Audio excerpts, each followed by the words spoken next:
कि लॉकडाउन की कार्रवाई प्रारंभ होने के तीसरे दिन ही बड़े पैमाने पर दिल्ली, हरियाणा और अन्य राज्यों से उत्तर प्रदेश के प्रवासी जो कामगार और श्रमिक थे, इनका वहाँ से पैदल ही चलना हो गया। और वे पैदल ही जब उत्तर प्रदेश की ओर अपना रुख किए तो इन्हें इनके घरों तक पहुँचाने की कार्रवाई और सुरक्षित उनके गंतव्य तक पहुँचाने, उन्हें वहाँ पर इंस्टीट्यूशनल क्वारंटाइन में रखना और फिर उस क्वारंटाइन के माध्यम से उन्हें वहाँ पर सभी आवश्यक सुविधाएं उपलब्ध कराने की कार्रवाई करना, ये सभी कार्य हम लोगों को वहाँ पर करने थे। और पहले ही चरण में जो एक सबसे बड़ी परीक्षा हमारी थी कि लगभग 4 लाख लोग जो उस दौरान उत्तर प्रदेश में आए, इन सभी को हमने सुरक्षित इनके जनपद में, इनके गांव में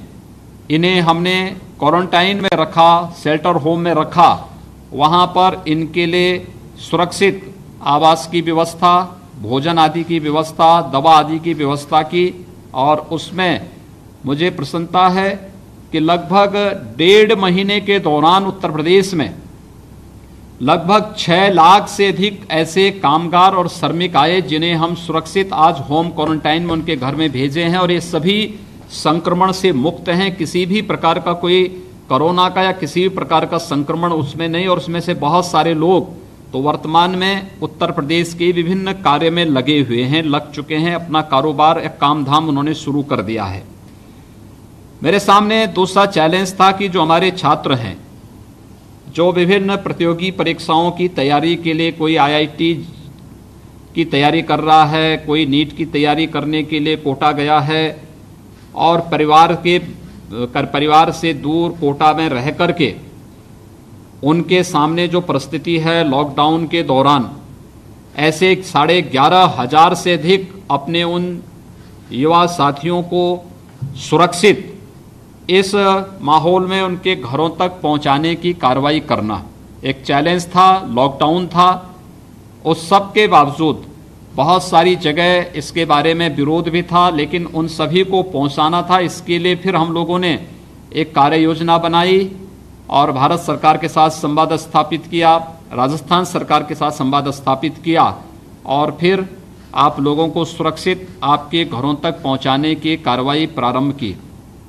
हरियाणा के अंदर रह रहे हमारे 11,000 से अधिक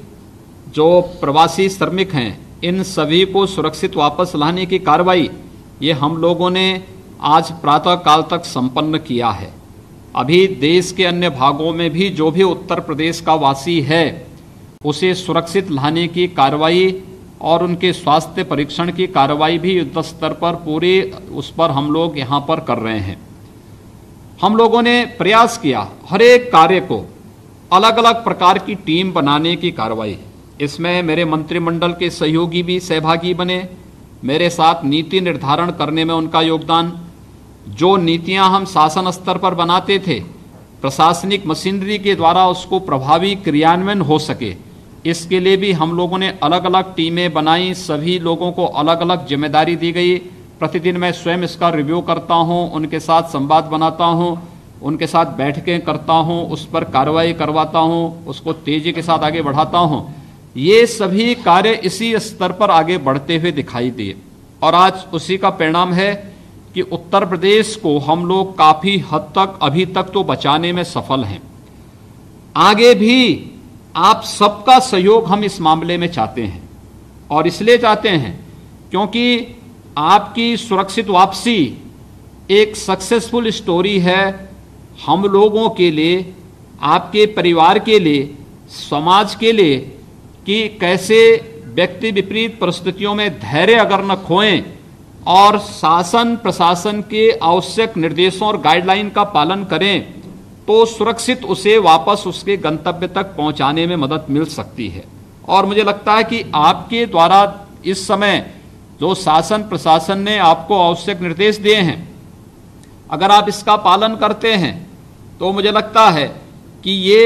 हमारी एक बड़ी उपलब्धि होगी और 23 करोड़ जनता के लिए भी और देश की 135 करोड़ की आबादी के लिए भी ये हम लोगों का एक